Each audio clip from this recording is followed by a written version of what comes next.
subscribe. Hello kahugot! Welcome po muna sa ating channel, Bono's Love 2, para po sa ating programang DKB, Dear Kuya Bono. Si Nadia na may-ari ng kwentong ating tampok ngayon ay kasali sa isang grupo ng high school na NICE. N-I-C-E. N stands for Nadia, I for Irene, C for Cecil, and E for Eleanor. NICE for G. 4, dahil 4 sila, G at saka girls siguro. Ganon. Kaya lang ang grupo na ito ay muntik nang magkawatak-watak noong high school sila dahil sa isang lalaki. Ngunit namagitan ang kanilang teacher na advisor pa nila na iwasan muna itong lalaki at mag-concentrate muna sa pag-aaral. So nagsakripisyo yung puso, di ba? Nilet go yung mahal para lamang sa pag-aaral. Kaya lang after 10 or 12 years, ang tanong, kanino napunta yung lalaki? Who is the lucky one? Yan po ang tanong na masasagot ko inyo pong papakinggan ang kwento ng buhay at pag-ibig ni Nadia. Dito po sa ating programang DKB, Dear Kuya Bono ng Bono's Love Tube, The Kahugot YouTube channel. Pero bago ang lahat, sa mga bago lang po sa ating channel na hindi pa subscribe, please subscribe, Kahugot. And please, pakidami na rin isubscribe ang isa pa nating channel, ang Kahugot PF. Please, Kahugot. Maraming salamat. Inyo na pong tunghayan ang kwento ng buhay at pag-ibig ni Nadia mula sa DKB, Dear Kuya Bono ng Bono's Love Tube, The Kahugot YouTube channel.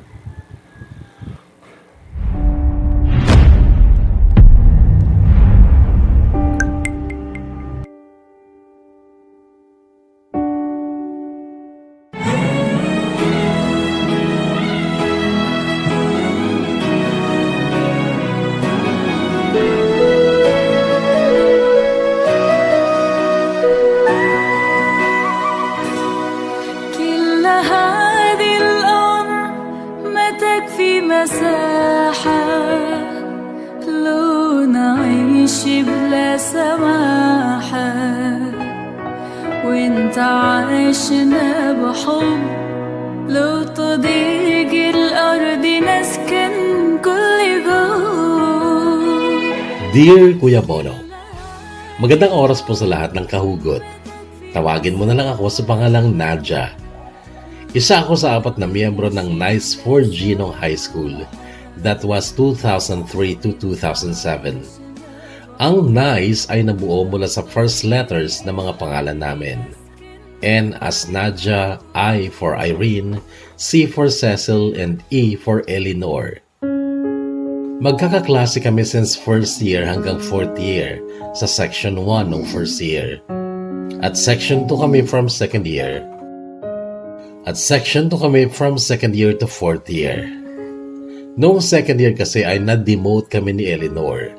Napunta kami ng section 2. Hindi naman kami pwedeng magpalipat sa section 1 kaya sina Cecil at Irene ang nagpalipat sa section 2. Si Ma'am Nova ang advisor namin nung second year kami at siya ay malayong kamag-anak ni na Irene. Naging kaibigan namin si Ma'am Nova. Dalaga pa siya kahit 35 na siya noon at ito rin ang dahilan kung bakit napakadaling nakalipat sina Cecil at Irene sa section 2. Well, bentahe kapag nasa highest section ka kasi pag andun ka, ang impression ay matalino ka. Pero hindi na pinahalagahan ni na Irene at Cecil ang bagay na yon kasi mas mahalaga sa kanila ang samahan ng NICE 4G na ang motto ay Always Together, Friends Forever. As we go on, we remember all the times we had together. And as our lives change, come whatever, we will still be friends forever. There's a time that I remember when I did not know no pain, when I believed in forever and everything would stay the same. Now my heart feel like December when somebody say your name, 'cause 'cause I can't reach out to call you, but I know I will one day. Everybody hurts sometimes, everybody hurts someday, but everything gon' be alright. Go and raise a glass and say, here's to the ones that we got. Cheers to the wish you were here, but you're not, 'cause the drinks bring back. Si Irene ang pinaka sa lahat sa aming apat. Pinakamaganda, pinakamatalino at pinakamayaman. Pero siya naman ang pinakamalungkot ng buhay. May kaya sila. Doktor ang daddy na Irene at businesswoman ang mami niya. Pero magulo daw sa bahay nila kasi madami sila at ang daddy niya ay mahilig sa babae. Si Cecil naman ay miss katamtaman sa lahat ng bagay. Katamtaman sa ganda, talino at kaya sa buhay. Kami ni Eleanor ang mahirap lang at pareho din kaming hindi naman pangit pero hindi rin maganda. Ako tanggap ko yung itsura ko. Noon ko patanggap na hindi ako maganda kaya wala akong arte sa katawan. Ako ang komedyante sa grupo. Si Eleanor, siya yung babaeng babae. Mahinhin, mahiyain, pero magaling mag-drawing. Si Cecil katamtaman lang, ang ganda ng mukha pero matangkad siya at sexy. Siya naman ang pinakamalandi sa amin. Siya din ang pinakamaarte sa katawan. Noong third year kami, akala ko magkakawatak-watak na ang nice 4G dahil sa isang lalaki. Crush na crush ni Cecil si Nico noon kaya't kinilig siya ng sobra isang araw noong lumapit si Nico sa amin at si Cecil ang kinausap. Kaya lang biglang tinawag ng isang lalaking teacher si Nico noon kaya't hindi sila nagtagal. Pero pag alis ni Nico ay biglang napatili si Cecil. Sobra siyang kinilig. Noong sumunod na araw, sumabay si Nico sa amin nung uwian na ng hapon. 3 silang magkakasama noon at si Cecil ang kinakausap ni Nico. Halatang halata at hindi maitago ni Cecil ang pagkagusto niya kay Nico. Iba yung kislap ng mga mata niya. Ganon din ang nangyari nung sumunod ulit na hapon ng uwian. Then nung sumunod na umaga ulit, nung papunta kami ni Cecil sa garden. Malayo pa lang ay nakita na namin nakausap ni na Irene at Eleanor si Nico. Pero nung malapit na kami ay biglang umalis si Nico. Ba't biglang umalis yung mga yon? Tanong ni Cecil. Napasulyap si Irene kay Eleanor na noon ay nagbubunot ng damo sa garden namin na noon ay may tanim na pulang gabi. Cecil, may binigay lang sila. Ano yon? Eto. Sagot ni Irene sabay pakita ng hawak niyang sulat. Agad sumilay ang matamis ng ngiti sa labi ni Cecil noon. Para sa akin ba yan? Galing kay Nico? Excited niyang tanong kay Irene pero walang kangiti-ngiti sa Irene nung sumagot ito ng hindi Sagot niya sabay sulyap ulit kay Eleanor na busy sa pagdadamo sa garden naming apat. Cecil, hindi ko rin alam kung bakit kasi all I know ay ikaw ang gusto ni Nico. Pero ang sulat na to ay hindi para sa'yo, kundi para kay Eleanor. Noon ay agad nabura ang saya sa mukha ni Cecil. Naawa ako kay Cecil noon kasi pakiramdam ko na frustrate siya.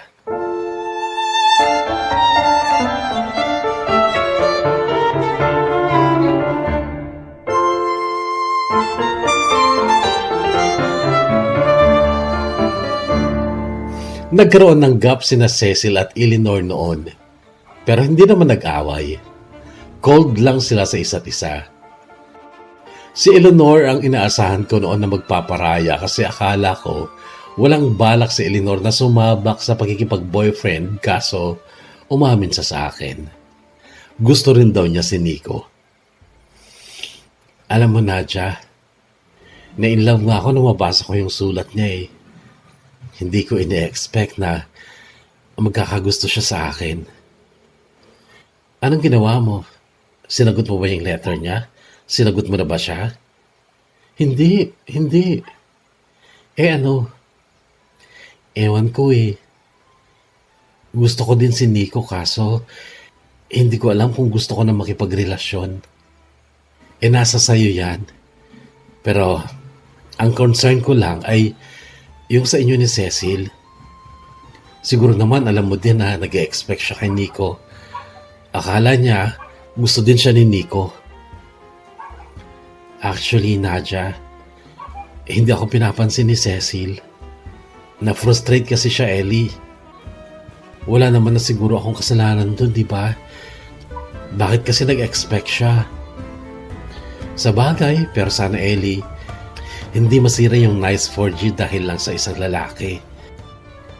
Nadia, dapat ba akong mag-guilty kung ako ang gusto ni Nico?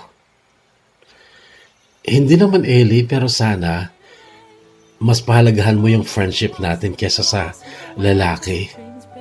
Alangan ako nung sabihin ko ito kay Eleanor kasi parang lumalabas na gusto ko siyang diktahan sa kung ano ang dapat niyang bigyan ng importansya. Nag-guilty ako noong hindi ako nakarinig ng sagot mula sa kanya, kaya pakiramdam ko noon ay mas mahalaga sa kanya si Nico kesa sa samahan namin. Everybody hurts sometimes, everybody hurts someday. But everything gon' be alright. Go and raising glass and say, as we go on, we remember all the times we had together. Toast to the ones here today. Toast to the ones that we lost on the way. Cause the drinks bring back all the memories. And the memories bring back la la la la la la la la. Si Cecil naman, hindi basta nagpatalo kay Eleanor. Gumawa si Cecil ng hakbang para mapalapit ulit siya kay Nico. At nung ginawa niya ito ay dumistansya siya sa amin. Si Irene na naging kasama namin dahil naghahanap ng masayang samahan dahil nga malungkot sa kanyang pamilya, ang siyang pinaka-apektado nung umiwas na sa amin si Cecil. Isang araw magkakasama kaming tatlo sa kantin, ako, si Irene at Eleanor. Nasa table kami noon sa tabi ng pinto ng kantin. Tapos pumasok sina Cecil kasama sina Athena at Liza na mga kaklase din namin. Tinawag ni Irene si Cecil. Nilingon siya ni Cecil pero hindi siya lumapit sa amin. Nung palabas na ulit sina Cecil ay hinarangan siya ni Irene. Mag-uusap lang tayo, Cecil. Mamaya na lang. At saka ayoko dito. Sa labas na lang, mamayang uwian. Ganito ang sagot ni Cecil na parang nahihiyang tumingin sa amin. Noong labasan na ng hapon, nakita namin kay bilis lumabas si Cecil ng classroom. Irene, tara na. Lumabas na si Cecil, oh. Sabi ko. Hahabulin ko. Pakikuha na lang yung bag ko, Nadia. Sabi ni Irene, tsaka patakbong hinabol si Cecil. Naiwan kami ni Eleanor noon na parang kay lalim ng iniisip. Halika na, Ellie. Nadia, teka lang. Bakit? Okay ka lang ba? Parang nagigilty kasi ako. Tungkol saan? Kay Cecil, kay Nico. Ellie, wala kang dapat ikagilty sa kanilang dalawa. Alam mo ba kung bakit parang mabigat sa dibdib mo yan?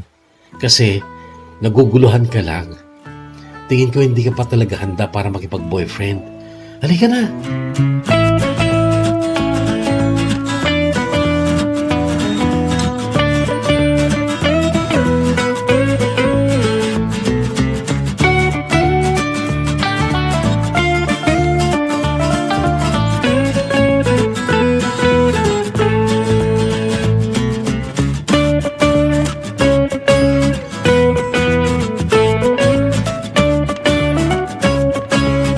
Paglabas namin ng gate ay nakita namin sina Cecil, Irene at Ma'am Nova sa tabi ng isang nakatigil na tricycle.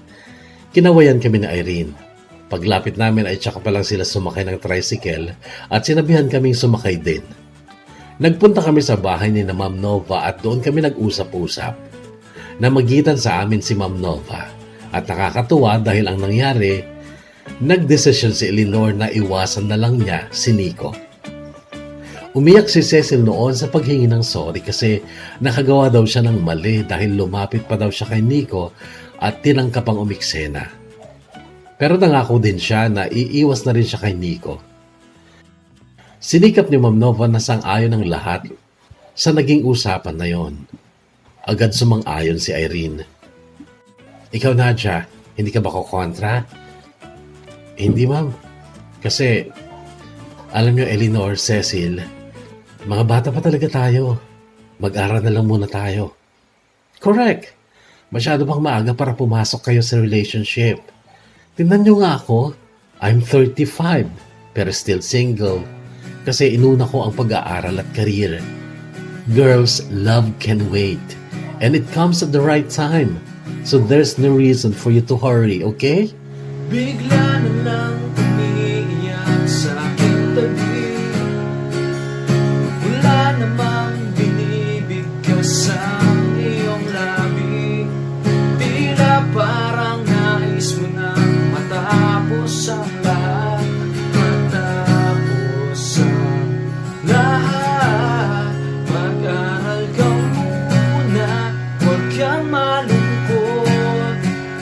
Dito lang ako, naghihintay sa'yo. Huwag mong kalimutan, huwag kang malungkot. Dito lang ako, mamahal sa'yo. Bakit ba parang kay bilis? Wala na ang kusina, wala na ang tamis. At kahit na ganun pa man, ako ay maghihintay. Mag-aral ka muna, huwag kang malungkot. Dito lang ako, naghihintay sa'yo. Dumaan ang maraming taon, Kuya Bono. Taong 2013 ay nasa Dubai ako bilang domestic helper. Nagtapos ako ng kursong BE Ed o Bachelor in Elementary Education, ngunit minalas ako ng 3 beses sa LET. Hindi ako makapasa-pasa. Ito ang dahilan kung bakit ako nag-DH na lang, pero stepping stone ko lang ito para makupunta ng Dubai. Wala kasi akong kamag-anak na pwedeng mag-sponsor sa akin kaya't nag-DH ako, at bago pa matapos ang kontrata ko ay nakahanap na ako ng lilipatang trabaho bilang clerk sa isang eskwelahan. Graduating pala ako ng college nung mag-asawa si Eleanor. Hindi siya nakatapos ng kolehiyo kasi hindi na raw kaya ng parents niya na pag-aralin siya. Sina Cecil at Irene ay huli naming nakasama nung graduation namin sa high school, at mula noon ay nawalan na kami ng balita tungkol sa kanila. Hula namin ni Eleanor ay baka sa Maynila o sa Baguio nag-college ang dalawa. Noong naglalakad ako ng passport ko ay nakita ko si Nico. Nagkausap kami ng matagal kasi releasing daw ng passport niya nung araw na yon. Papunta naman siya ng Saudi Arabia. Lalo pang gumwapo si Nico noon, Kuya Bono, at hindi ko ililihim na nagka-crush ako sa kanya nung araw na yon kahit nakwento niya na engaged na siya sa kanyang girlfriend na si Rodora, na hindi namin schoolmate kasi sa private school nag-high school si Rodora, ayon kay Nico. Ikaw, sinong boyfriend mo? Tanong sa akin ni Nico noon. Wala na. Mabilis kong sagot. Nagka-boyfriend din naman ako nung college, 2. Sina Mike at Rogie Mar, pero pareho namang hindi nagtagal dahil si Mike nahinto ng pag-aaral at lumipat sa Pangasinan. Si Rogie Mar naman ay nahumaling sa iba na hindi ko naman na dinamdam dahil hindi ko naman siya ganun kamahal. Pag-uwi ko galing ng Saudi, imbitahan kita sa kasal ko. Ayain mo si Eleanor. Sabi pa ni Nico noon. Sa pagkakabanggit ni Nico sa pangalan ni Eleanor ay nagawa ko siyang tanungin. Nico, anong naramdaman mo nung bigla ka nalang iniwasan ni Eleanor nung high school tayo? Wala naman. Balak ko nga noon. Natigil siya sa pagsasalita. Hinintay ko siyang magsalita ulit pero ngiti na lang ang nakita ko sa kanya. Ano yung balak mo noon? Wala, Nadia. Hayaan mo na yun. Hala, eto naman si Pabitin. Sabihin mo na. Nakita ko siya nagkamot ng ulo bago nagsalita. Nadia, Ikaw sana yung susunod kong liligawan nun eh. Natigilin din ako sa sinabi niya. Isip ko ang nagtanong noon, bakit di mo tinuloy? Pero sa isip ko lang yon. Hindi ko na binigkas sa kanya kasi wala na rin namang mangyayari. Engaged na siya at kaya lang daw siya abroad para makaipon ng pampakasal kay Rodora. Ang hindi ko naiwasang itanong sa kanya noon ay, bakit hindi si Cecil o sa Irene ang niligawan mo? Sila yung magaganda at matatalino. Ngumiti siya bago nagsalita. Sa mga simpleng babae lang ako na-in-love eh. Hindi sa mga ganon. Bakit? Gwapo ka naman. Binobola mo naman ako, Nadia eh. Hindi, Nico. Bakit hindi mo alam na gwapo ka? Kung gwapo ako para sa'yo, Nadia, nagka-crush ka rin ba sa akin nung high school tayo? Hindi, sagot ko. Pero dinugtungan yun ang isip ko. Hindi ako nagkagusto sa'yo nung high school pero ngayon, gustong-gusto kita. Pero sa isip ko lang yun, Kuya Bono, at di ko na rin isinatinig pa kay Nico. Akala mo hindi ko pansin. Akala mo hindi ko alam. Mahal mo nga ako kahit hindi mo man sabihin. Akala mo hindi ko napansin. Umuwi ako ng 2015 nung matapos ang kontrata ko bilang domestic helper pero in 3 weeks ay kailangan ko ding bumalik para sa bagong kong trabaho. Naghintay ako kay Nico noon na imbitahan ako sa kasal niya ngunit wala namang Nico nung dumating sa bahay. Dinala ko din si Eleanor noon na may baby na sa pagbabakasakaling siya ang kinausap ni Nico pero wala din naman daw siyang balita kay Nico. Simpleng-simple ang buhay ni Eleanor noon, Kuya Bono, kasi magsasaka ang napakasawa niya. Pero gayon pa man ay nakikita kong masaya siya sa naging buhay niya. Halos kubo lang ang bahay nila pero ang linis at ang sinop at ang presko ng hangin kahit walang electric fan. Naidlip pa nga ako noon sa upo ang yari sa kawayan dahil talagang napakasarap sa bahay ni Eleanor. Ang tahimik, napakapayapa. Sabi ko nun sa sarili ko, kahit ganong buhay lang din sana para sa akin, basta masaya. Kaso 2 taon ko bilang DH ay wala akong nakilalang lalaki. Hindi ako nagka-boyfriend. Kaya naman ang buhay ko noon ay walang kakulay-kulay. Lalo na't lagi kong kasama noon ang amo kong babae sa lahat ng lakad niya. Dahil sa amo kong babae ay naging Muslim pa ako, Kuya Bono, nahikayat niya akong magpa-convert sa Islam. At ang bagay na ito ay hindi ko naman pinagsisihan kasi dahil doon ay naging patas ang mga amo ko sa akin, ganoon din ang kanilang mga kamag-anak at mga kaibigan. Kaya lang hindi pa rin ako nagka-love life. Sa panahong ako ay nanunungkulan bilang domestic helper. Ngunit, nung magbalik ako ng Dubai upang magtrabaho sa isang paaralan, noon na nagsimulang magkakulay ang mundo ng pag-ibig ko. Noong makilala ko ang isang gwapo at machong lalaki. La la la la la la.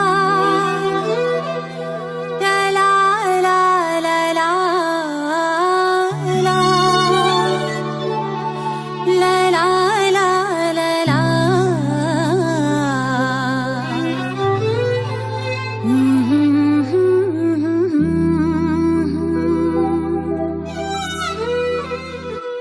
بغیر از تو دیگر ندارم نگاری ندر دیده خوابی ندر دل قراری. May maliit na cafeteria sa bandang likuran ng school at doon ako madalas mag-almusal. Lalo na kapag napasarap ang tulog ko at nagising ako ng late. Naliligo na lang agad ako at doon na ako mag-aalmusal sa cafeteria na yon na pinagtatrabahuan ng mga Afghan. Noong una pa lang ay napansin ko na iba makatitig ang isang lalaki na nasa counter. Nahula ko dati kung hindi manager ay cashier. Matangkad siya, malaki ang katawan, may balbas at bigote, at napaka-expressive ng kanyang mga mata. Masarap naman kasi ang pagkain nila kahit na madalas ay omelette na iba't ibang kombinasyon at komak na an Afghani at baguette ang kapartner ng omelette. Tapos kaping may gatas, okay na. Siguro may 1 buwan na akong kumakain ng almusal doon nung kausapin ako ng lalaking yon. Una ay tinanong niya kung saan ako nagtatrabaho. English ang gamit niyang salita. Sinabi ko naman. Tapos pangalan ko na sa Facebook ang tinanong niya, sinabi ko rin. At kinahupunan ay inad niya ako sa Facebook at noon na nagsimula ang palitan namin ng mensahe sa Messenger. Noong una parang alangan ako sa idea na baka manligaw sa akin at gusto ko bang makipagrelasyon sa ibang lahi. Hanggang sa makaraan ng ilang linggo ay bigla niyang tinanong sa chat kung may boyfriend ako. Sinagot ko, "No, I don't have a boyfriend." Then nag-reply siya, "Can I be your boyfriend?" Noon, Kuya Bono, ay nireplyan ko siya. Sabi ko, "You know, I am a Filipina. And before you become a boyfriend of a Filipina, you need to court her first." "I know," mabilis niyang reply. "Why you know? You had a Filipina girlfriend before?" "No." I asked Google. "Google?" "Yes, and it said I need some effort to win your heart." "Well, that's true. So, may I begin to court you now?" "Yes, you may." ना दर्सी ना इश्क बगैर از تو دارم ना جز تو غمه و ना हम غم گساره. Siya si Mukhtar, taga-Afghanistan. 27 years old siya noon at ako naman ay 25. Nagtapos naman ng college, si Mukhtar. Business-related course ang tinapos niya at siya ay katiwala ng pinsan niyang may-ari ng branch na yon ng cafeteria. Ayon sa kanya, mas malaki daw ang branches nila sa Abu Dhabi at kapag daw wala siya sa Dubai ay nasa Abu Dhabi siya. Nung malaman niyang Muslim din ako ay natuwa siya dahil madali na lang daw niya akong mapakasalan. "You want to marry me?" Tanong ko pa noon sa kanya na may smiley. "Yes, of course, but are you accepting me now? Courting finished?" Tanong niya na parang tinatanong kung tinatanggap ko na daw ba siya at kung tapos na daw ba ang panliligaw niya. Ang reply ko sa kanya, "Call me." Ilang sandali lang ay tumatawag na nga siya. "Hello, Nadja." "Hello, Mukhtar. So, I am your boyfriend now?" Okay. Yes, I'm now your girlfriend." मुख्य में ताप से वही गीत बकला राजे स्ताख कुलेस्तर के में आधे गीत बकला राजे तद चोश पो आदलाड लेच बेता राजे म्याश्ते कलू नद तेरे गीत बकला राजे बकला राजे. Sinagot ko nga si Mukhtar, Kuya Bono, pero parang hindi naman ako masaya. May pagdududa sa isipan ko noon kung mahal ko ba talaga siya o dahil lang sa kasabikang magka-love life kaya ako siya sinagot. Mula noon tuwing kakain ako sa kanila kapag walang ibang tao ay umuupo siya sa harap ko at binabantayan niya akong kumain. Araw-araw noon ay may pinapatikim siya sa akin na bagong putahe at hindi ko makakalimutan yung asyak na pinakagusto ko sa lahat ng pinakain sa akin ni Mukhtar ng libre. Mula kasi nung maging kami ay ayaw niya nang tanggapin ang bayad ko kahit pinagpipilitan ko pa. Dahil sa hiya ko noon ay ilang umaga akong hindi kumain sa cafeteria nila at nang tanungin niya ako, sinabi kong nahihiya na ako kasi ayaw niyang tanggapin ang bayad ko. Hanggang sasabihin niyang tatanggapin na daw niya ang bayad ko pero discounted ng 50%. Kaya isang umaga ay doon na ako dumiretso para mag-almusal ulit. Sinalubong pa niya ako noon sa pinto at sinabayan papunta sa isang mesa. Noong matapos akong kumain ay may kinuha siya sa bulsa niya. "This is for you. I want you to wear it every day." Sabi niya sabay abot ng maliit na jewelry box. Nagdalawang isip ako noon kung tatanggapin ko. Please take it, sabi niyang may pagsusumamo sa mga mata niya. Tinanggap ko nga at nung buksan ko yon ay tumambad sa akin ang isang napakagandang gold na kwintas. Zreta mewaye mache sa barshan urma jadega tisne khade nahi re gita bakala raze stakh ko lesterge me ade gita bakala raze. Noong araw ding yun, nung nasa trabaho ako ay nag-chat siya at ang sabi niya ay doon daw ako kumain sa kanila ng hapunan. Magluluto daw siya. Nagpunta naman ako Kuya Bono at noon ay nagsalo kami sa dining room nila.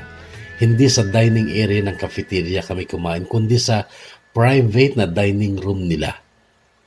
Kabuli Pulao at Barani Banja na mga pangalan ng pinakain niya sa akin noon na mga traditional daw na pagkain nila sa Afghanistan. Noong mga panahong yon, Kuya Bono, ay adjusted na ang panlasa ko sa mga pagkain ng ibang lahi. Kapag kasi day off ko ay lumalabas ako at nag-explore ng mga restaurants ng ibang lahi. Never as in kahit minsan ay hindi ako kumain sa mga Pinoy restaurants kasi gusto ko talagang matikman ang mga pagkain ng ibang lahi. Noong gabing yun matapos kaming kumain ni Mukhtar ay inaya niya ako sa kwarto niya at may ipapakita daw siya sa akin. Kinabahan ako nun Kuya Bono kasi baka kung anong gawin niya. Pero sumama pa rin ako. At tama ang kutob ko, may balak nga siya. Pagpasok pa lang namin sa silid niya ay isinara niya ang pinto at saka niya ako niyapos at hinagkan. Hinayaan ko lang siya nung una hanggang sa naghubad na siya at ang bilis niyang ginawa yun dahil tunba ng suot niya noon. Tapos nung makita ko siyang hubot-hubad ay natakot ako. Lalo na nung makita ko ang sandata niyang noon ay galit na galit at napakalaki. Sa takot ko Kuya Bono ay naitulak ko siya at saka ako kumarimpas ng takbo palabas ng pinto. Run.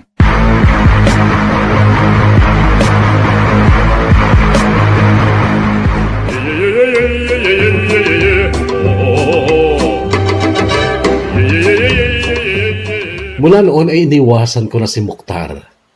Wala pa akong karanasan noon Kuya Bono kasi hindi naman ako naging mapag-ubaya sa mga naging boyfriend ko nung college ako at isa pa kung sa Pinoy nga hindi ako nagtiwalang ibigay ang katawan ko sa ibang lahi pa kaya. Abot-abot ang paghingi ng sorry ni Mukhtar sa chat sa Messenger kasi pati sa tawag ay hindi ko rin tinatanggap ang mga tawag niya. Sabi ko sa chat, dadaan ako sa cafeteria nila at isosoli ko ang kwintas na binigay niya pero ang sabi niya, please don't do that. If you don't want me anymore, it's okay but don't insult me by returning what I have given you as a gift. That necklace is for you so please don't return it to me. Hindi ko na nga sinoli Kuya Bono pero iniwasan ko siya. Nagluluto na lang ako noon ng almusal ko. Marami kaming Pinoy sa accommodation namin Kuya Bono at sa second floor ay maraming lalaking Pilipino pero wala man lang talaga ni isa sa kanila ang nagpakita ng interes sa akin. Ilang buwan na naman akong loveless noon Kuya Bono at muntikan pa akong nanghinayang noon sa pag-iwan ko kay Mukhtar. Noong bored na bored ako sa buhay single ko at madalas ko siyang maalala. Hanggang sa isang umaga ay naglakas loob akong pumasok sa cafeteria nila. Pero natigilan ako nung nasa pinto pa lang ako nang makita ko sa isang mesa. May babae at lalaki. Yung babae ay Pilipina at yung lalaki si Mukhtar.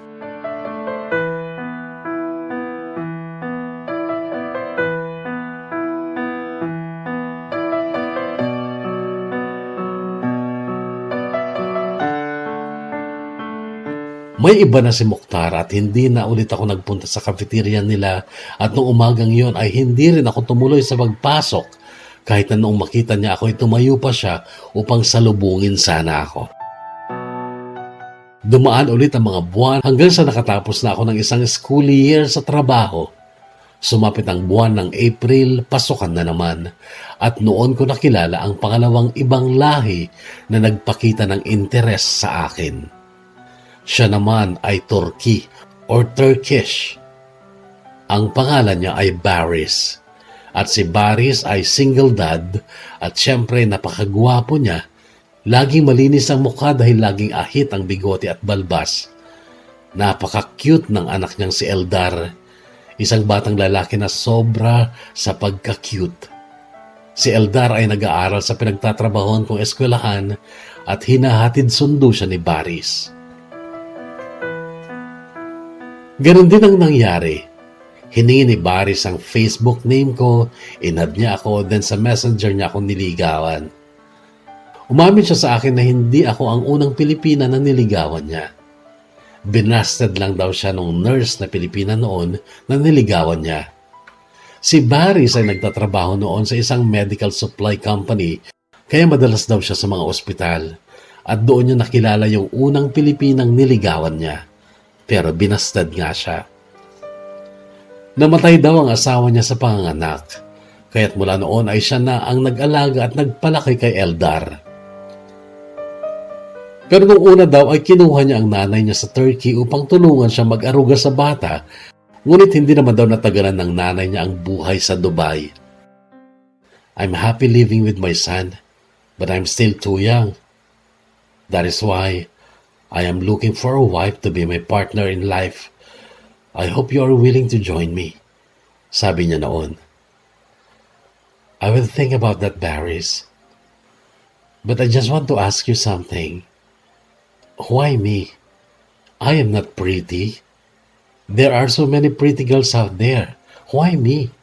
Tanong ko sa kanya noon. Who said that you're not pretty, Nadia? You are pretty. That is why I like you so much. Kinilig ako sa sinabing yun ni Baris noon, Kuya Bono.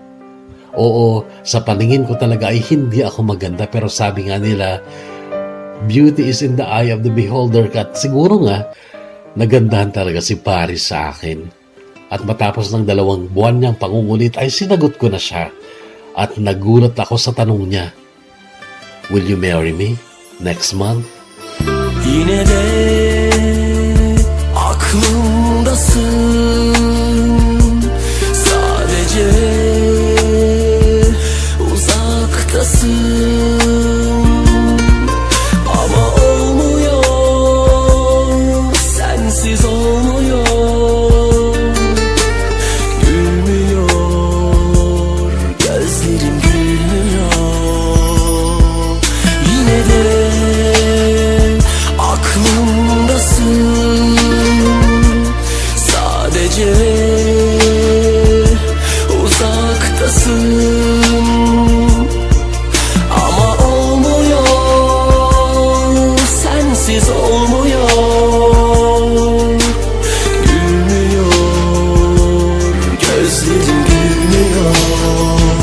Kinailangan ko lang ng consent mula sa embassy dahil hindi Muslim ang parents ko. Napilitan sina tatay at nanay na magpunta sa Dubai noon dahil kailangan si tatay sa seremonya. Yung amo kong lalaki nung DH ako ang naging witness para sa side ko. Kailangan kasi Muslim din ang mga witnesses. Dumating din noon ang nanay at tatay ni Baris, pati ang nakatatanda niyang kapatid na lalaki na si Jalil. Napakabait ng nanay ni Baris. Lagi itong nakangiti sa akin at kay lambing niya magsalita. Pero limitado lang kasi ang alam niyang English kaya't hindi kami masyadong nakakapagkwentuhan. So kinasal ako kay Baris at pakiramdam ko ay naging napakabilis na mga pangyayari, Kuya Bono. Kasi ginanap ang kasal namin 7 months mula nung makilala ko siya. Hindi ko pa siya gaanong kilala noon pero naging napaka-close sa akin ng anak niyang si Eldar.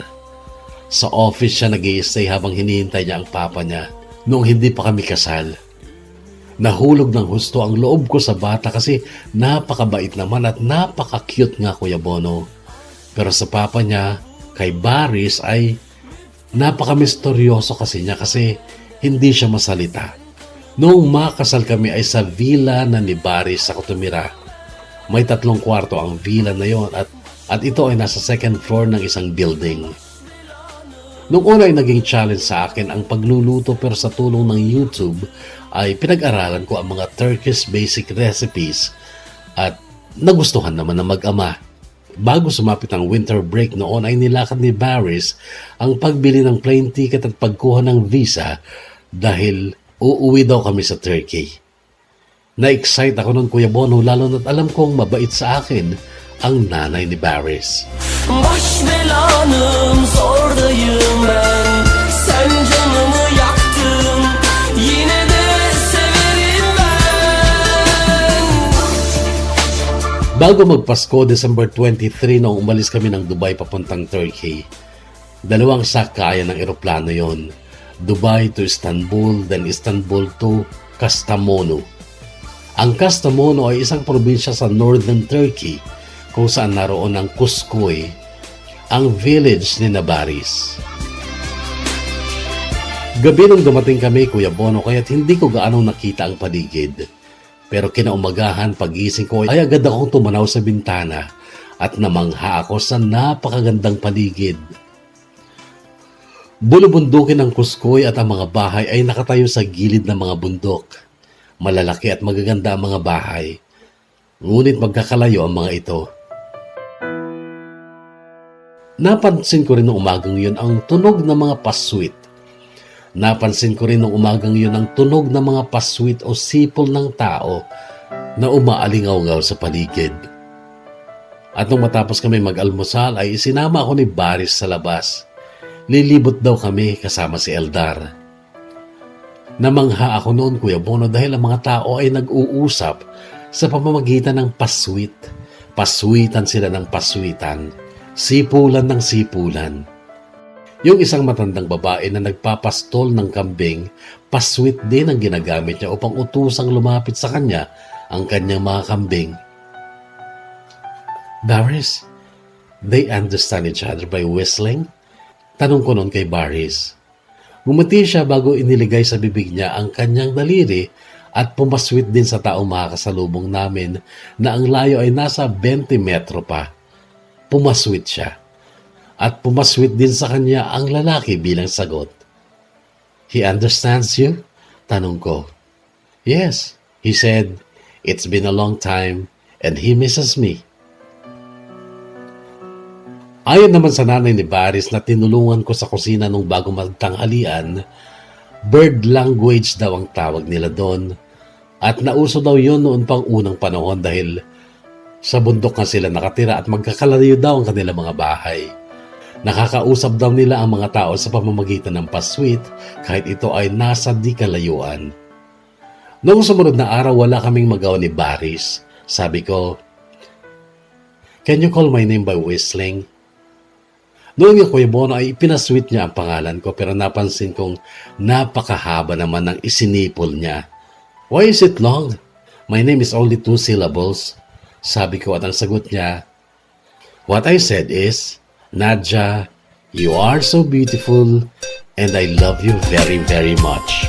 Sakinle yarım bana gel, bana gel. İhtiyacın var sana gel, sana gel. Bir vakit gelerdin yine gel, yine gel. Sakinle yarım bana gel, bana gel. Sakinle yarım bana gel, bana gel. İhtiyacım var sana gel, sana gel.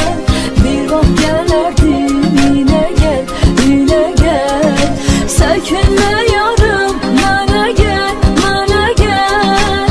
Dumaan lang basta ang Pasko at bagong taon sa Kuskoy na hindi naman nila sineselebrate dahil nga Muslim sila. Bago matapos ang winter break noong January ay bumalik kami ng Dubai. Naging maayos naman ang pagsasama namin ni Baris noong una, Kuya Bono. Nabuntis ako at nanganak na din sa Dubai. Lalaki ang baby ko at pinangalanan namin siyang Dylan. Napaka-cute din ang anak ko pero ang mukha niya ay hindi purong Turkish kasi hindi gaanong matakos ang kanyang ilong. Pero ang mga mata nito ay gaya ng mga mata ng kuya niya si Eldar. Isang taon na din si Dylan nung mawalan ng trabaho si Baris. Noon na siya nagsimulang magbago. Laging mainit ang ulo niya at panay ang sigaw at bulyaw Bagay na kinatatakutan ko noon. Binitawan na rin kasi ng dati niyang kumpanya ang pagbabayad sa villa, kaya't galing na sa amin ang pambayad ng upa at napakabigat noon dahil 60,000 dirhams sa isang taon. At malapit na noon ang araw ng pagbabayad para sa susunod na taon at ito ang pinoproblema noon ni Baris. Nakahanap naman siya ng trabaho pero 6 na buwan lang ang itinagal hanggang sa magdesisyon siyang uuwi na lang daw sila mag-ama sa Turkey. Nanghingi pa siya noon ng pera sa magulang niya para mabayaran ang utang sa villa. At yun nga, uuwi na daw sila mag-ama sa Turkey. What about me? Tanong ko noon sa kanya. You go home to the Philippines. Mabilis niyang sagot. What about our marriage? You can marry again if you want. Kaswal na sagot ni Baris. Natigilan ako sa sinabi niyang ito. What about Dylan? Tanong ko ulit. You want me to bring Dylan to Turkey? It's okay. I'll bring him with me, sabi niya. No, Baris. I'll take Dylan with me to the Philippines. Okay. Ganito lang ang sagot niya. At pagkatapos nun ay pumasok na siya sa kwarto namin. Hindi ako makapaniwala noon sa nangyayari, Kuya Bono. Sobra akong nabigla sa ganong desisyon ni Baris. Muli ko pa siyang kinausap, nagsorry lang siya. Hindi daw niya inaasahang mawalan siya ng trabaho at hindi rin daw niya ako pwedeng isama sa kanila sa Turkey dahil nahihiya daw siya sa mga magulang niya kasi wala daw siyang trabaho at magiging pabigat daw siya sa mga magulang niyang matatanda na. Sana daw unawain ko na lang siya. At yun nga ang aking ginawa, Kuya Bono, kasi wala naman akong choice.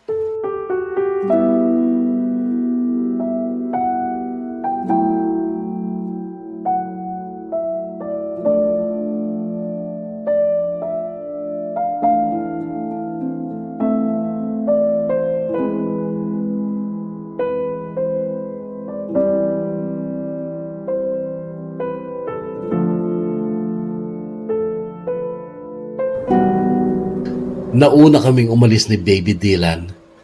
1 year and 7 months lang ang anak ko noon. Inihatid nila kami sa airport. Si Eldar sa kotse pa lang ay iyak na ng iyak nung sabihin ng papa niyang aalis kami at hindi na kami babalik. Why, Papa? Mama, why are you leaving? Umiiyak na tanong ni Eldar noon sa akin. Hindi ko siya masagot. 7 taon na siya noon at lubha siyang naging malapit sa akin to the extent na ang akala niya ako talaga ang nanay niya. Paulit-ulit siyang nagtatanong habang umiiyak at nung papasok na kami ni Dylan sa departure area ay humabol pa si Eldar at niyakap ang hita ko habang humiiyak. Mama, don't go. Don't leave me, please, Mama. Please, don't leave me. Umiiyak na sumamo ng bata sa akin pero wala akong nagawa kundi ang umiyak lang din. Kinuha siya ni Baris na noon ay namumula ang mga mata dahil sa pigil na pagluha. Tinitigan ko ang mukha ni Baris ngunit ayaw niya akong tingnan. Kay bigat sa dibdib, Kuya Bono, nung karga-karga ko si Dylan habang humahakbang palayo kina Baris at Eldar. Hilam ang mga mata ko sa luha. At halos di ako makahinga dahil pinipigil ko ang mapahagulhol.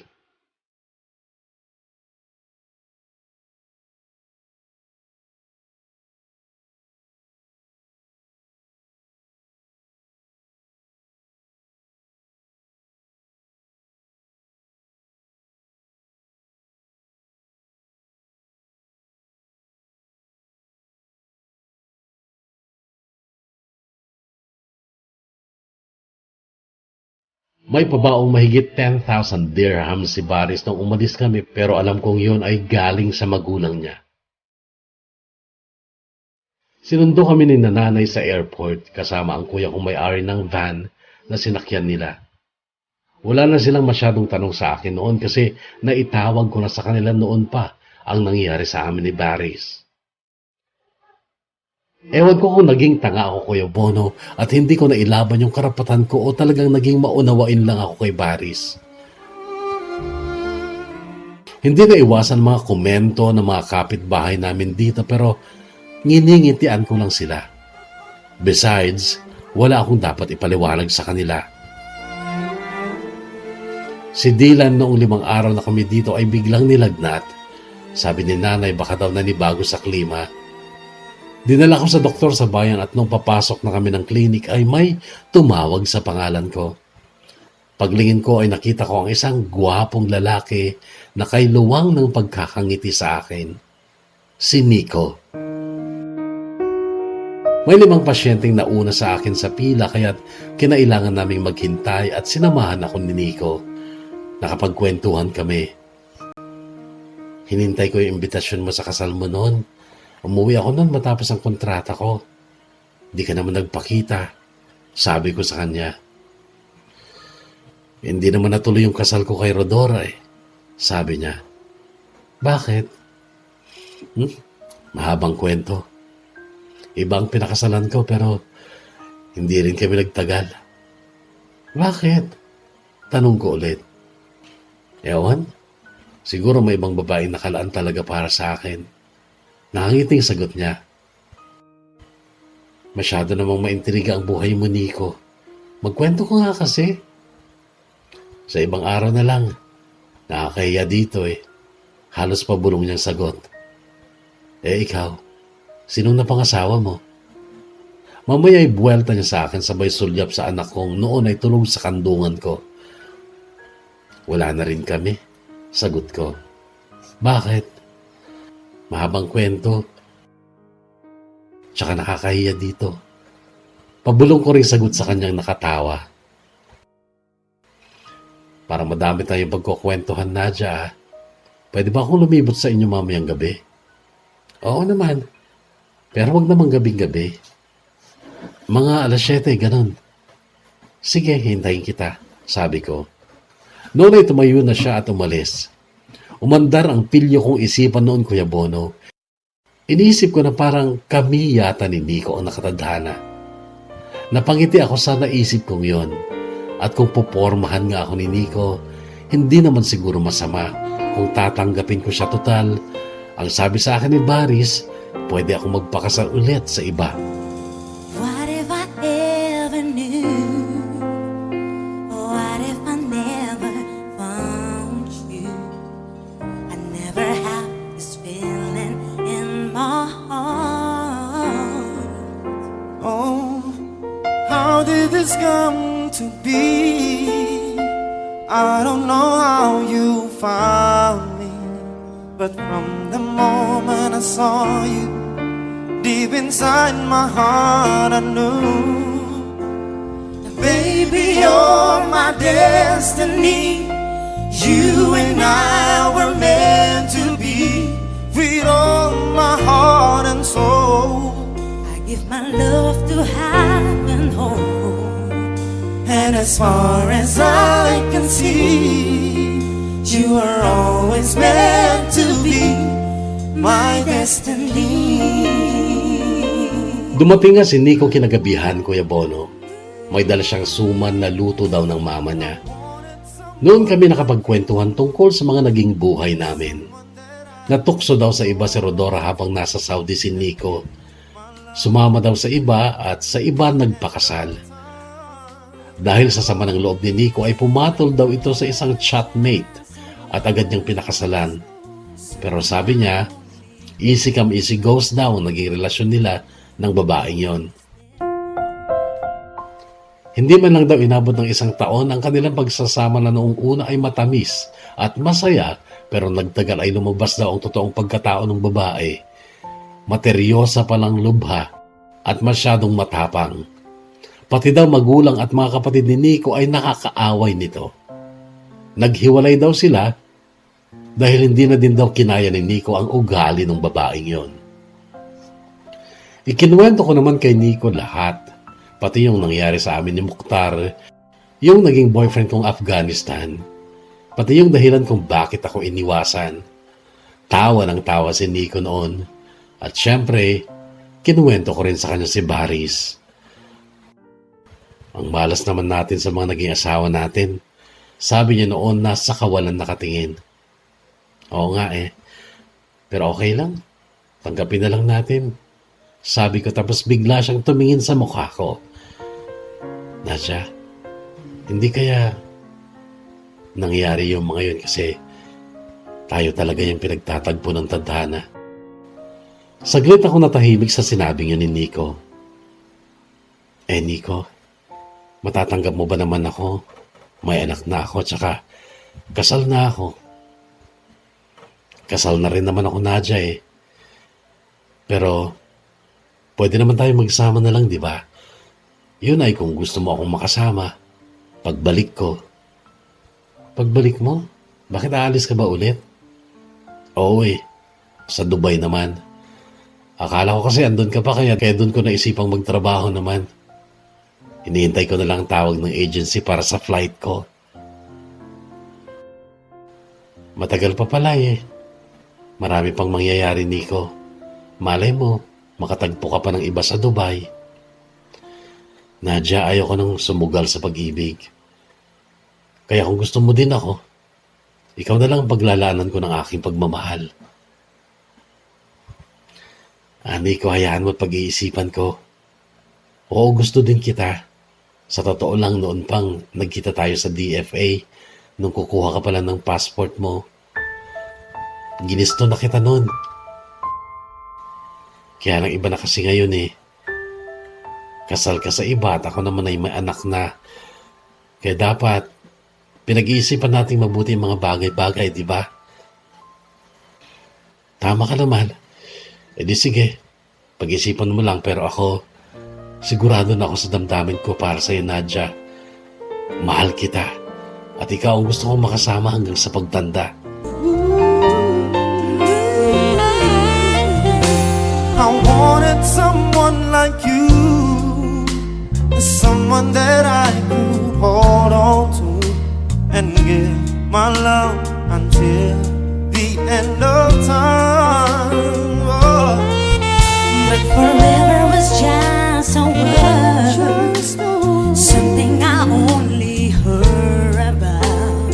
But now you're always there for me.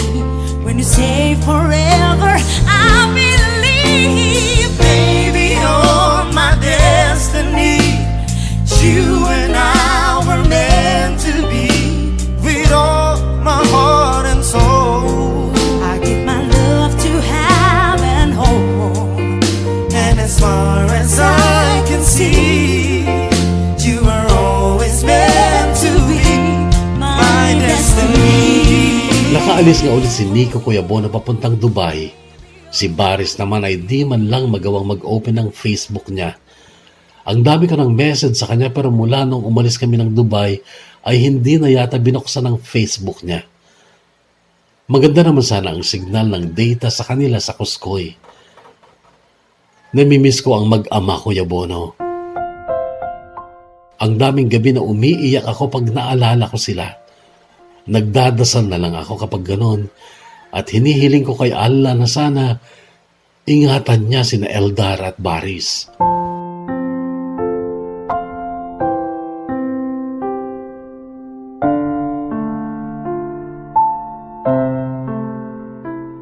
Isang umaga ay kinagulat ko ang biglang pagdating ni Eleanor.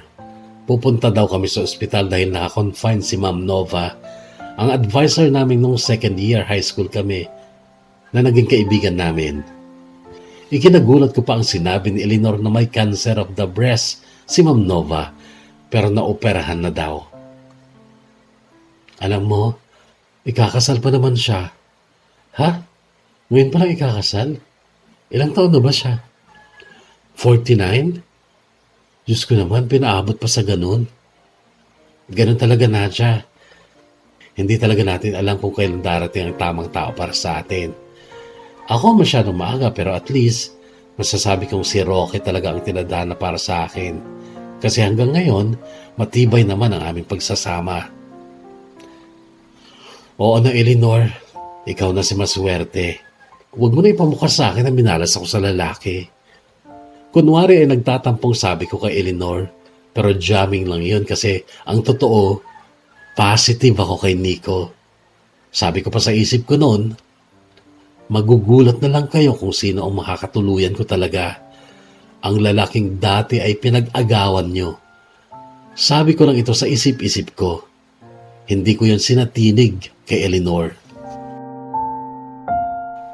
Gayon pa man, pansamantala ay hinayaan kong isipin nilang minalas talaga ako sa lalaki. At nalaman kong hindi lang pala ako ang minalas kundi maging sina Cecil at Irene din. Nalaman ko ang mga ito dahil sa kwento ni Ma'am Nova na pa-discharge na pala noon sa ospital at hinihintay na lang daw ang bills niya. Okay naman si Ma'am Nova noon, masigla naman at kay galing pa ngang magkwento. Dumalaw din daw sina Irene at Cecil sa kanya noong nakarang araw at yun nga, 3 daw ang anak ni Cecil na nakadalawang asawa na. Si Irene naman daw ay minsan lang nakipagrelasyon na anakan din pero hindi daw nagpakasal. Pinili daw ni Irene na palakihin na lang ang kanyang anak at hindi na daw ulit iibig pa sa lalaki. Sa babae na daw siya iibig. Inisip ko nagbibiro si Ma'am Nova nung sambitin niya ang bagay na yun tungkol kay Irene. Tinawanan ko pa nga kaso nagpatuloy si Ma'am Nova sa kwento niya. Mukha na ang lalaki sa Irene eh. Gupit lalaki at nakadamit pan lalaki. Nakapolo at nakasombrero.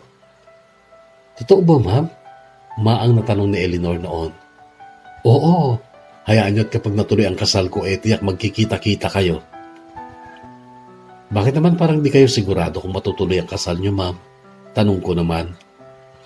Dahil nga dito, kung gagaling talaga ako, tuloy ang kasal pero kung hindi na, di mamamatay akong dalaga.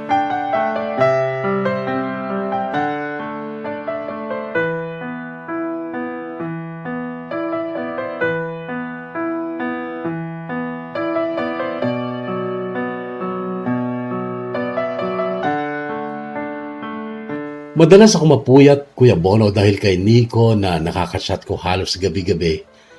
Hindi ko nagawang ikwento si Nico kay Eleanor at Ma'am Nova. Takot ako sa magiging reaction nila. Naniniwala na ako noon, Kuya Bono, na seryoso sa akin si Nico kasi talagang nakakatagal siya kapag kachat niya ako. Ako ang madalas sumuko kapag nag-chat-chat kami dahil sa antok. Noong mga panahong yun ay friend ko na rin sa Facebook sina Irene at Cecil pero nagtataka ako kay Cecil kasi hindi siya nagre-reply sa mga chat ko sa kanya. Binabasa naman niya pero never siyang nag-reply. Nakwento ko yun kay Irene at ang sabi ni Irene, galit yata sa'yo si Cecil eh. Or hindi naman siguro galit pero alam mo yun, dahil kay Nico. Dahil kay Nico? Bakit magiging dahilan si Nico para magalit si Cecil sa akin? Nadia, alam ko na wala kang balak magkwento tungkol kay Nico pero alam na namin.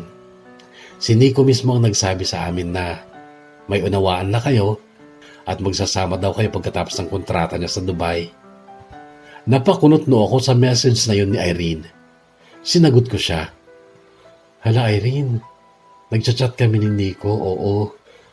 At nasabi niya sa akin na gusto niya akong makasama pag uwi niya pero hindi pa naman ako sumasagot ng oo. Ang sinabi ko sa kanya pag-iisipan ko pa.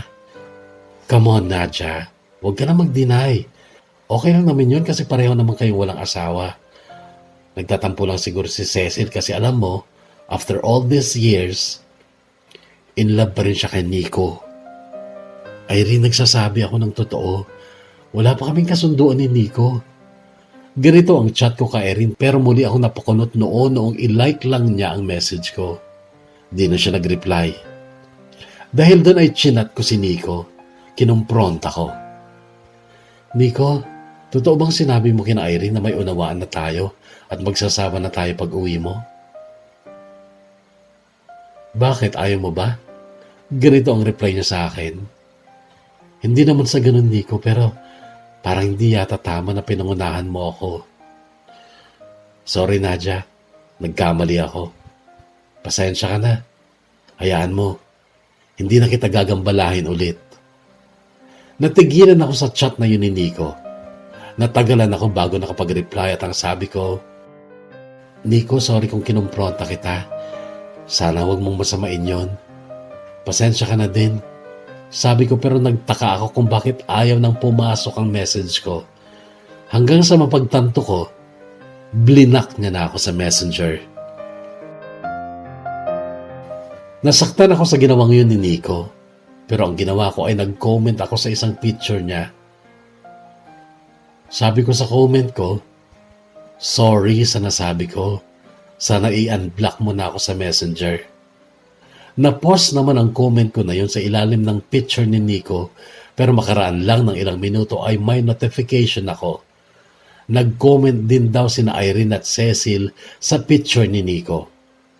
Tiningnan ko ang comments nila, pero walang words kundi emoji lang na ha ha ha ha, yung smiling na tumatawa. Pinagtatawanan nila ang comment ko sa picture ni Nico. Particularly yung pakiusap ko kay Nico na i-unblock niya ako sa messenger. Dahil doon ay dali-dali kong dinilit ang comment ko sa picture ni Nico habang parang malulusaw ako sa pagkapahiya kina Cecil at Irene. At napapaluha ako dahil sa ginawang yun ni Nico sa akin.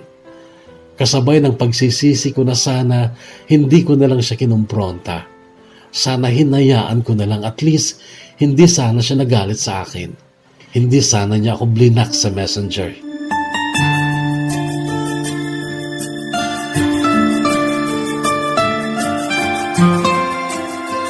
December 3, 2019, may message sa akin si Ma'am Nova.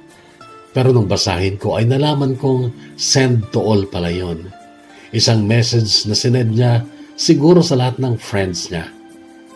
Sinabi niyang cancer-free na siya at matutuloy na ang kasal niya na gaganapin sa December 28. Nireplyan ko siya. Binati ko at sinabi kong sobra akong natutuwa sa balita niyang magaling na siya. Nag-reply sa akin si Ma'am Nova at ang sabi niya, huwag kang mawawala sa kasal ko ha. Magtatampo ako kapag di ka nagpunta. Nireplyan ko naman siya at nangako akong pupunta ako. December 25 Pasko ay nagpunta ako ng mall at bumili ng magandang bestita na susuotin ko sa kasal ni Ma'am Nova. Kinaumagahan noon ay nilaban ko ang damit na yon kasabay ng mga labahin ko pang iba. Damit ng anak ko at damit ni nanay at tatay. Mag-aalas 11 na noong nagsasampay ako sa likod ng bahay. Maluwang kasi ang lote namin sa likod. At ang sampayan ay nasa bandang dulo. Nang may marinig akong pasweet, sipol. Noong una ay hindi ko pinansin ang pasweet na yon o sipol, kaso nagpaulit-ulit. Hanggang sa bumalik sa alaala ko ang lugar ni na Baris sa Turkey. Tapos bigla akong kinilabutan nung marinig ko ulit ang pagsipol na parang lumakas. Paglingon ko sa bahay namin, nanlaki ang mga mata ko nang makita ko ang isang lalaking matangkad at napakagwapo at kay ganda ng kanyang ngiti sa akin. Noong parang nagmamadali siyang makalapit sa akin, na sinalubong ko naman dahil biglang sumanib sa akin ang matinding pananabik kay Baris, ang aking asawa. Yine de aklımdasın, sadece uzaktasın. Ama olmuyor, sensiz olmuyor. Gülmüyor, gözlerim gülmüyor. Yine de aklımdasın, sadece uzaktasın. Ama olmuyor, sensiz olmuyor.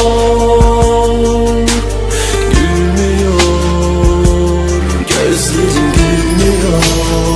Kasama ko si Baris nung mag-attend kami sa kasal ni Ma'am Nova. Matanda na rin ang napakasawa ni Ma'am Nova.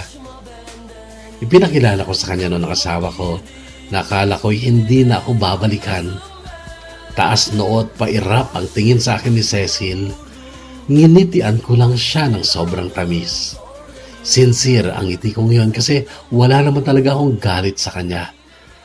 Kaya lang natakot akong lapitan siya kasi baka isnabin lang niya ako. Si Irene ay nakausap ko noon at naipakilala ko pa sa kanya si Baris. Sa Doha, Qatar na nagtatrabaho si Baris noon, Kuya Bono. Ayon sa kwento niya ay 4 na buwan daw siyang tambay sa kanila noon nang biglang nag-email sa kanya ang dati niyang supervisor sa Dubai na noon ay nasa Qatar na rin. Ang sabi ni Baris noon ay magdasal daw ako ay Allah na magiging maganda ang trabaho nila sa Qatar upang makuha daw niya kami doon at magsasama-sama na ulit kami doon. Si Eldar ay iniwan daw muna niya sa pangangalaga ng magulang niya sa Kuskoy. Pero kukunin din daw niya kapag established na ang kumpanyang sinimulan nila sa Qatar. Kulang 2 buwan si Baris dito noon, Kuya Bono, at mabuti na lang dahil nakaalis siya ng February 2020. Kasi nung sumunod na buwan ay nagsimula na ang pandemic. Mabuti na lang at medical supply ang kumpanya nila at nagtuloy-tuloy ang trabaho nila kahit noong lockdown na. June 2020, Kuya Bono, kasagsagan ng pandemic noong magpabili ako ng PT kit sa kuya ko. Ginamit ko kasi ilang weeks na akong delay at yun nalaman ko, magkakaroon na ng kapatid si Dylan. Agad ko na itawag kay Baris ang bagay na yun gamit ang video call. Tumatawa siya noon ang sabi niya, "That's good. I hope it's a girl this time," sabi niya. Gusto daw niyang sana maging babae ang susunod naming baby. Sa ngayon, Kuya Bono, ay inaayos na ni Baris ang pagpunta naming mag-ina sa Qatar pero sabi ko sa kanya, baka hindi na ako makapunta this year, 2020 kasi manganganak ako sa November. Kaya sabi ko, 3 na kaming darating doon sa 2021. Kuya Bono, sana nga ay matuloy lahat ng plano ng asawa ko. Gayon pa man ay masaya naman kami at sobra ang pasasalamat ko sa Diyos dahil binalikan ako ni Baris. Hanggang dito lang muna, Kuya Bono, ang kwentong ito ng buhay at pag-ibig ko. At sana ay mapabilang din ito sa mga nakabandera ng kwento sa Bonus Love Tube. Gumagalang at lubos na nagpapasalamat, Nadja. كل هذه الأرض ما تكفي مساحة لو نعيش بلا سماحة وانت عايشنا بحب لو تضيق الأرض نسكن كل جوع كل هذه الأرض ما تكفي مساحة لو نعيش بلا سماحة وانت عايشنا بحب لو تضيق الأرض نسكن كل جوع